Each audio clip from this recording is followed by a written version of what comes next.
Saludos, muy buenas noches, bienvenidos al telediario de Al24 News. En la actualidad de este domingo 23 de octubre, el presidente argelino Abdelmajid Tebboune preside una reunión del Consejo de Ministros.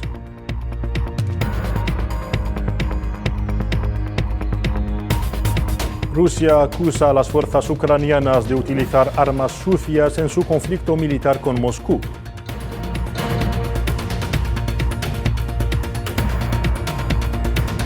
Y el presidente chino Xi Jinping reelegido en la presidencia de China y el frente del Partido Comunista.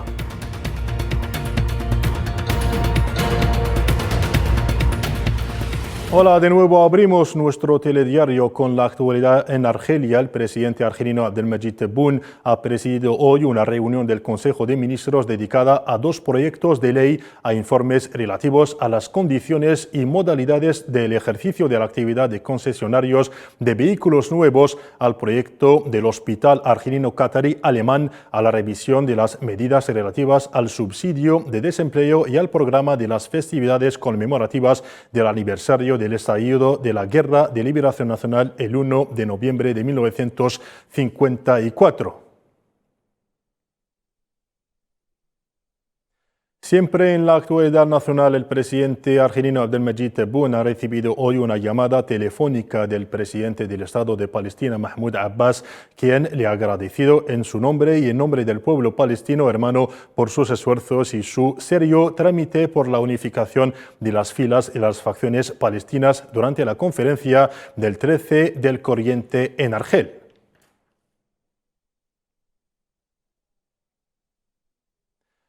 En el capítulo diplomático, el ministro argelino de Asuntos Exteriores y de la Comunidad Nacional en el extranjero, Ramtan Lamamra, ha abordado con su homólogo de Yemen, Ahmed Ben Mebarak, en la sede del ministerio, las relaciones de hermandad y de cooperación entre ambos países y los medios de reforzarlas.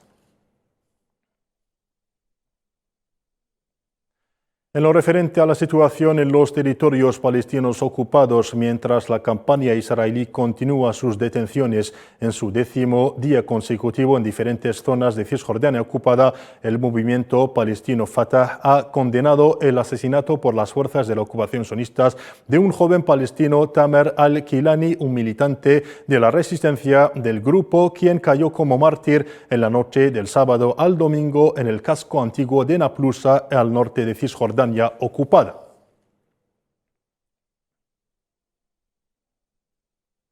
La contienda saharaui sigue suscitando más solidaridad. Anoche, el ministro de Asuntos Exteriores de Perú, César Landa, expuso ante el Parlamento de su país, a petición de los diputados, los argumentos históricos y jurídicos que llevaron al gobierno de Pedro Castillo a restablecer y fortalecer las relaciones al más alto nivel con la República Democrática Árabe Saharaui. Los detalles a continuación con Belkacem Faid Aishawi.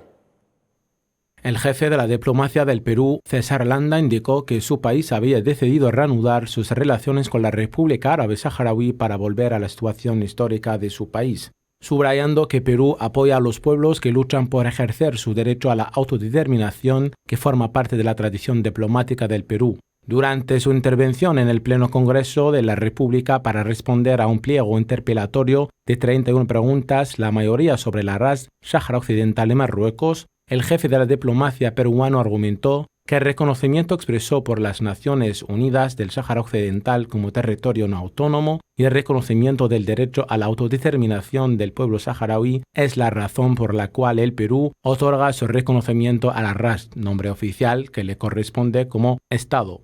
Desde la perspectiva del derecho internacional, el Sáhara Occidental sigue siendo un territorio no autónomo, siendo España su potencia administradora de iure. Una responsabilidad de la cual no se puede sustraer bajo ningún concepto de Marruecos, potencia ocupante. Por otra parte, el presidente del Perú, Pedro Castillo, renovó ocasión del primer aniversario de restablecimiento de las relaciones diplomáticas de su país con la República Saharaui, la firme adhesión del Perú al derecho del Estado saharaui en la autodeterminación y soberanía nacional.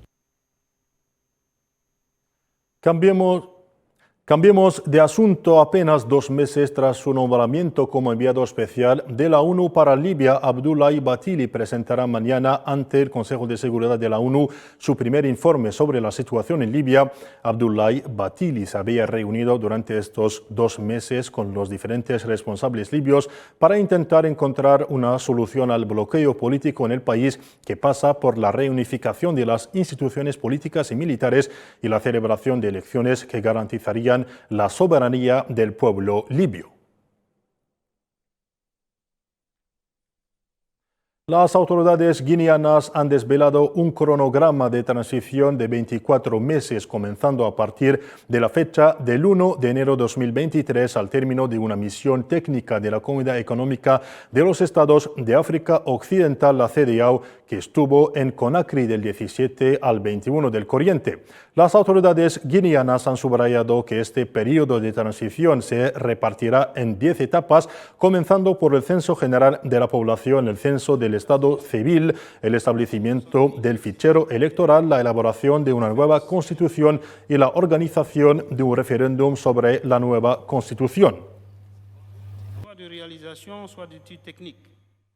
En la carrera hacia el Downing Street en Gran Bretaña, tras la dimisión de la primera ministra Liz Truss, los candidatos tienen que reunir los 100 patrocinios para participar en la competición. Informe a continuación de Sara Ellal.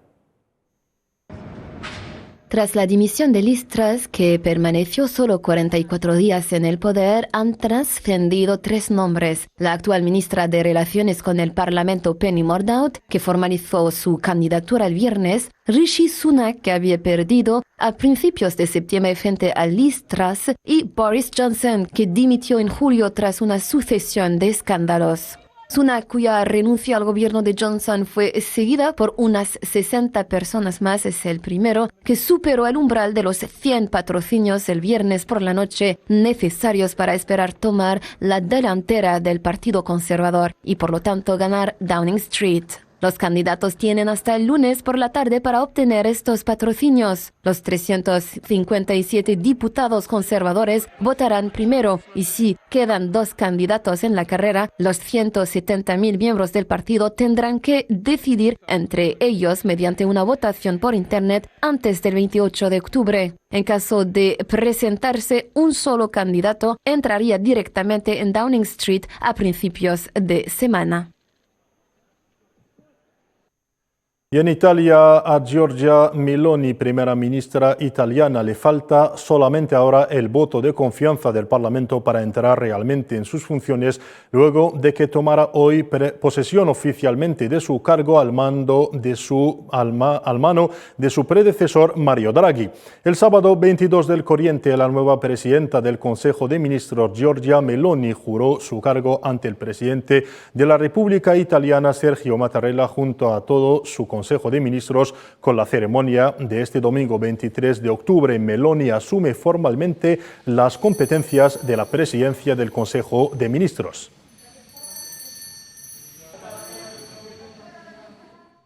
Y en lo referente ahora a la guerra que opone Rusia a Ucrania, el ministro ruso de Defensa, Sergei Shoigu, ha transmitido a sus homólogos francés, turco y británico la preocupación de Moscú por posibles provocaciones de Ucrania con una bomba sucia, un artefacto que incluye elementos radioactivos. Ucrania, por su parte, ha negado rotundamente el supuesto uso de armas sucias. Por otra parte, el ministro de Defensa ruso, Sergei Shoigu, ha hablado con el secretario de Defensa de Estados Unidos, Lloyd Austin, por segunda vez en 3 días.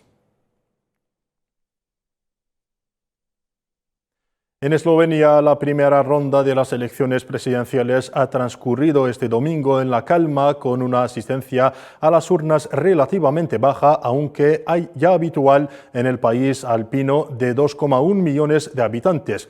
En consecuencia, la decisión definitiva sobre quién será el sucesor del actual presidente, el socialdemócrata Borut Pahor, deberá surgir de la segunda vuelta de los comicios previstos para el 13 de noviembre próximo, que se disputará entre los 2 aspirantes más votados este domingo.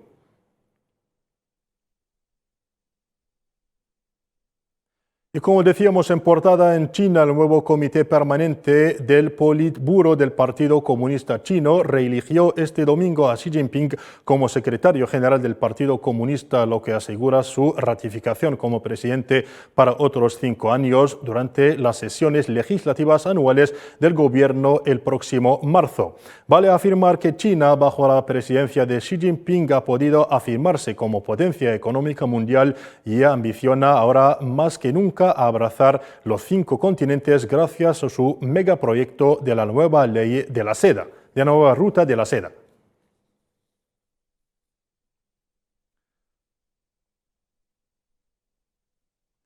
En el resto de la actualidad, Nigeria se enfrenta a niveles alarmantes de inseguridad alimentaria con una elevada inflación a medida que empeoran las secuelas de las inundaciones que han causado la muerte de 600 personas y el desplazamiento de más de 1 millón de personas. El 75% de las zonas cultivadas estaban cubiertas de agua, lo que amenazaba la entrada del mayor país africano central en una crisis alimentaria sin precedentes, digamos.